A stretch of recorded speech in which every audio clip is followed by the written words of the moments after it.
కార్తీక మాసం 3వ సోమవారం శివాలయాలకు పోటెత్తిన భక్తులు.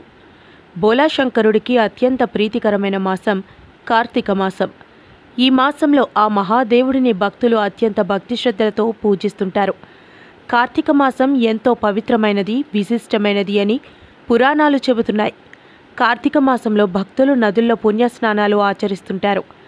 అరటి డొప్పల్లో దీపాలు వెలిగించి నదుల్లో వదులుతుంటారు. శైవ క్షేత్రాల్లో శివునికి ప్రత్యేక పూజలు, అభిషేకాలు, రుద్రాభిషేకాలు నిర్వహిస్తుంటారు. హరహర మహాదేవ శంభో శంకర అంటూ శివనామ స్మరణతో ఆలయాలు మార్మ్రోగుతుంటాయి. ఇక కార్తీక మాసం 3వ సోమవారం సందర్భంగా ఏపీలోని శివాలయాలు భక్తులతో కిటకిటలాడుతున్నాయి.